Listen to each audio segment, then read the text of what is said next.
한국경제TV 생생한 실전 투자 정보 와우퀴. 월 5,000원 커피값으로 투자 정보가 내 손 안에 배달됩니다. 와우킥 N에서 만나요.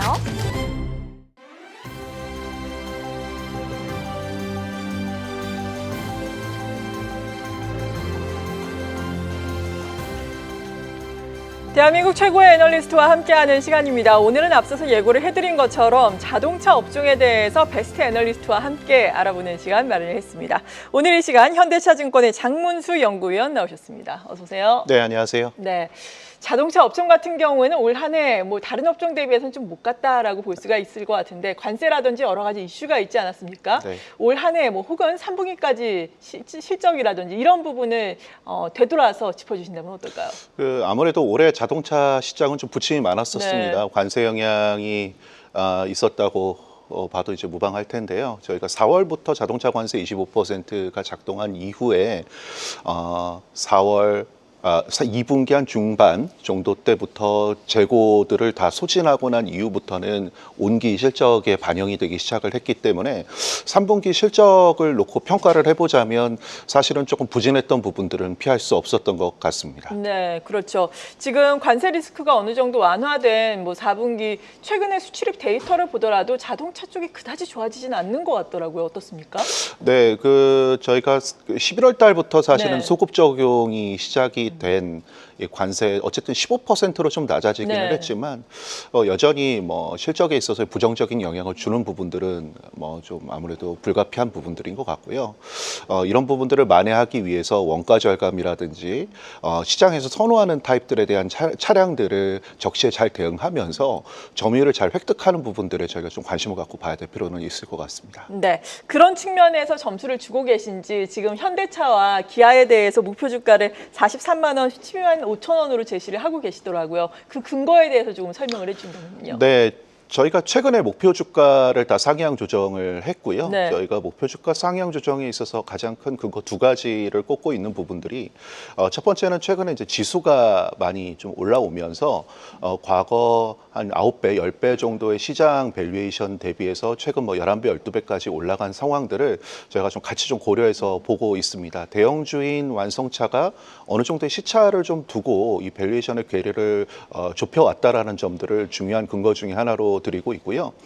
두 번째는 뭐 저희가 자료를 통해서도 말씀드리고 있습니다만 글로벌 자동차 업계 안에서 현대차, 기아차를 경쟁 우위 그룹 안에 저희가 놓고 평가를 네. 하고 있습니다.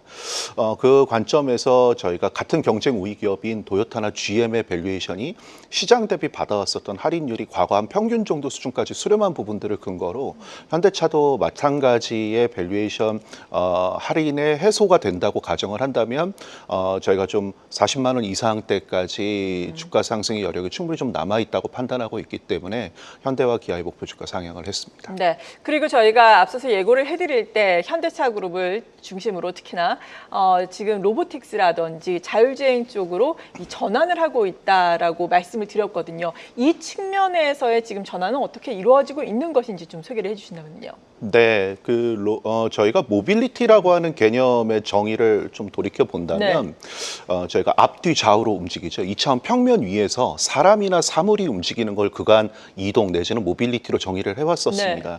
그런데 최근 모빌리티의 개념은 공간을 초월하는 개념, 뭐 메타버스라든지 저희가 이런 그 공간을 초월하는 개념에 사람과 사물의 이동뿐만 아니라 서비스의 이동까지를 포괄하는 개념으로 사실 가고 있습니다.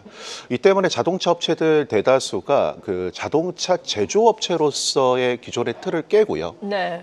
SDV나 자율주행 같은 개념에다가 로보틱스 같은 개념들을 이 모빌리티 개념 안에 넣으면서 미래 성장 동력으로 고려하고 있는 점들이 최근 산업계에서 계속 나타나고 있는 현상이라고 보고 있습니다. 네, 그렇군요. 이에 따라서 정의선 회장도 지금 자율주행과 관련해서 기술 개발을 독려했다라는 이야기가 최근에 또 들리기도 하던데 네. 기술의 격차가 미국을 중심으로 보자면 어느 정도 수준인가요? 저희가 뭐 중국이나 미국 업체, 중국과 미국의 업체들을 시장 선도 업체로 주로 이제 분류를 하고 네. 있는데요. 분명히 격차가 있는 것은 뭐 인정해야 될 부분이라고 생각을 합니다. 다만 이제 저희가 뭐 자본시장에서 바라보는 관점에서는 이 격차가 더 이상 이상 이제 벌어지지 않을 것이냐, 혹은 좁힐 것이냐를 보는 것이 투자에 있어서도 상당히 좀 중요한 판단 지표가 될 거라고 생각을 하는데요. 재무적인 여력이나 미래 성장에 대한 전략들을 계속 의미 있게 피력하는 기업들이 누구인지를 분류해 볼 필요가 있는데, 이 다행스럽게도 한국의 자동차 업체들은 뭐 이러한 카테고리 안에는 포함이 되어 있는 부분들로 저희들은 이해를 하고 있기 때문에 이 해당 내용들이 얼마만큼의 진전을 보이는지가 상당히 좀 중요한 포인트라고 생각을 하고 있습니다. 네, 내년 초에 열리는 CES에서 이런 부분이 확인이 될 것으로 기대를 하고 계신지. 아무래도 로보틱스가 최대 화두가 될 거잖아요. 어떻습니까? 네. 올해 CES를 돌이켜 보면 엔비디아의 피지컬 AI가 거의 뭐 한몫했다고 저희들은 생각을 네. 하고 있는데요.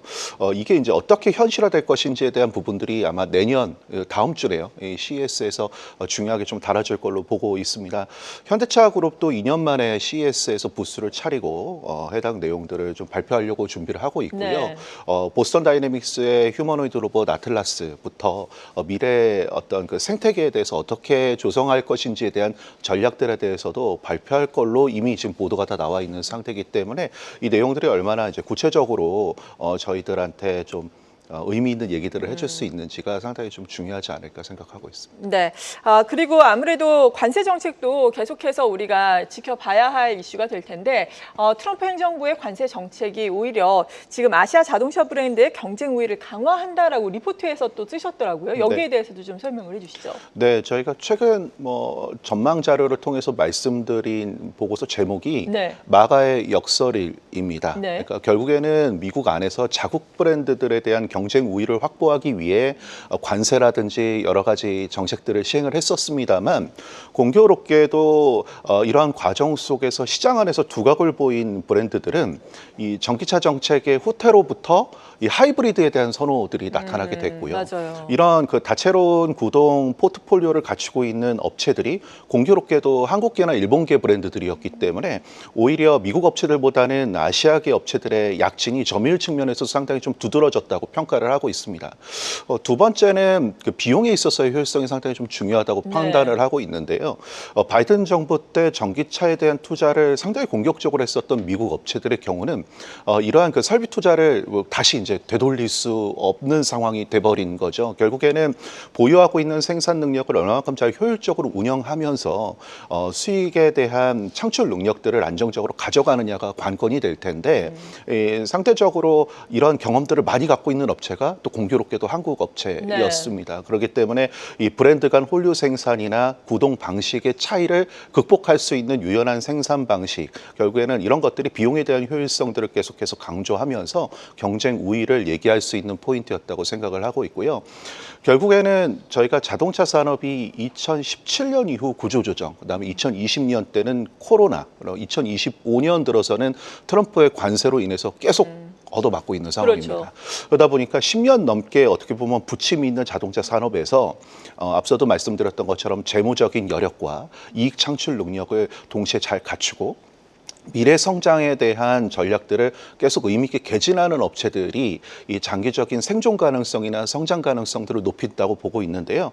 이러한 그 가능성이 가장 또 높은 그룹 안에 저희가 이제 현대차와 기아차 뭐 이런 업체들이 손꼽을 수 있다라는 점들을 저희가 경쟁 우위의 중요한 요소로 말씀드리고 있습니다. 네, 이번 CES를 통해서 미래 성장 전략이 어느 정도 현실화가 되는 것인지 우리가 또 눈으로 확인을 해볼 수 있을 것으로 기대가 되고 있는데 지켜보도록 하겠습니다. 자동차 완성차 업체들은 그나마 주가가 물론 못 갔다고는 하지만 그래도 자동차 부품주보다는 좀 낫지 않습니까? 네. 자동차 부품주들은 언제쯤 다시 상승 시동을 걸 수 있을까요? 네, 저희가 아무래도 이제 다른 산업군들과는 다르게 이 네. 자동차 산업의 경우는 그 국내 완성차 업체들이 창출한 이익을 통해서 그 수익 구조를 가져가는 그렇죠. 경우들이 좀 더 큽니다. 네. 아무래도 그 고객에 대한 종속도가 상대적으로 좀 높은 편이라고 저희들은 좀 보고 있는데요. 그러다 보니까 그 밸류에이션이 됐든 이익이 됐든 완성차 주가 방향성의 부품사들의 주가 변동성들이 좀 연계되는 경우들이 많습니다. 저희가 뭐 전망 자료라든지 앞서도 이제 앵커님께서 말씀 말씀해 주셨던 대로 목표 주가에 대한 상향을 말씀드렸던 그 내용의 저변에는 결국에는 이런 부분들을 딛고 이제 부품사들에 대한 상승 여력에 대해서 저희가 좀 도모하자라는 취지의 의미도 같이 좀 포함되어 있다고 말씀을 좀 드리고 있고요. 저희는 뭐 내년 상반기까지 모멘텀들이 제법 좀 남아 있다 보고 네. 있습니다. 연초에 CES를 통해서 로봇에 대한 부분들이 조금 더 활발하게 또 소통될 수 있을 거라고 기대를 하고 있고요. 그다음에 내년 2분기에는 이 현대차의 자율주행 SDV 페이스카 출시를 또 앞두고 있기 때문에 또 관련된 모멘텀들이 주가에는 또 긍정적일 걸로 보고 있고요. 그다음에 내년 뭐 연중 어쨌든 주주 환원에 대한 부분들은 계속 환기될 수 있는 부분들이라고 보고 있기 때문에 로보틱스 SDV, 그다음에 주주 환원 이런 부분들을 통해서 좀 모멘텀들이 옮겨다니고 부품사들도 같이 좀 움직일 거라고 보고 있습니다. 네. 저희가 뭐 커버하는 종목으로는 뭐 현대모비스나 현대글로비스, 그다음에 S&T 모티브나 뭐 현대위아 이런 종목들이 주가의 변동성을 좀 키우면서 업사이드를 계속 도모할 수 있지 않을까라고 생각을 하고 있습니다. 네. 그렇다면 완성차와 이러한 업체들을 다 합쳐본다면은 자동차 내에서는 어떤 종목을 탑픽으로 제시해 주시겠어요? 아무래도 뭐 말씀드렸던 이제 대장인 현대차의 주가 상승이 우선적으로는 좀 선행돼야 되지 않을까라고 네. 생각을 하고 있습니다. 현대차의 주가 상승과 어떻게 보면 좀 동기화되거나 약간의 시차를 두고 앞서 말씀드린 서플라이 체인의 주가 상승들이 좀 이어질 거라고 보고 있기 때문인데요. 현대차 같은 경우는 아무래도 이번 뭐 4분기 실적 발표를 통해서 뭐 주주 환원에 대한 내용들이 어떻게 나올지에 대한 이제 관심들도 좀 필요할 것 같고요. 이제 앞서 말씀드렸던 로보틱스 전략이 있어서의 선장 역할을 또 하고 있기 때문에 이런 부분들에 대한 모멘텀들도 기대해 볼 수 있는 요소라고 보고 있습니다. 네. 혹시 요즘에 관련해서 많이 오르고 있는 HL 만도라든지 현대 오토에버 쪽은 커버를 안 하시나요? 제가 만도는 커버를 하고 있고요. 네. 만도 같은 경우도 최근에 이제 로보틱스 사업에 대한 진출 의사를 계속해서 피력하고 있고, 그가 이제 이런 부분들이 상대적으로 좀 덜 알려졌었던 부분들이기 때문에 시장에서 좀 관심이 조금 많은 건 사실입니다. 네. 네. 마지막으로 그렇다면 1분기를 준비를 하면서 자동차에 대한 투자 전략 정리를 해주신다면요. 네, 뭐 저희가 이미 말씀드린 대로 이제 완성차의 밸류에이션 회복에 저희는 무게를 가장 좀 많이 두고 있습니다. 완성차의 주가 회복에 좀 동행하는 모습들 혹은 뭐 약간의 시차를 두고 움직이는 모습으로 뭐 로보틱스나 자율주행 같은 모멘텀을 따라서 부품사들의 주가 상승 가능성들을 좀 열어두고 매매를 하신다면 내년에 자동차 섹터 안에서의 투자 성과를 좀 많이 내실 수 있지 않을까라고 추천을 좀 드리고 있습니다. 네, 잘 알겠습니다. 오늘 한경 베스트 애널리스트 자동차 업종의 1위를 차지하신 현대차증권의 장문수 연구위원과 함께했습니다. 감사합니다. 감사합니다. 계속해서 다양한 경제 이슈를 알고 싶다면 구독과 좋아요, 알림 설정 부탁드립니다. AI 캐스터 권미정이었습니다.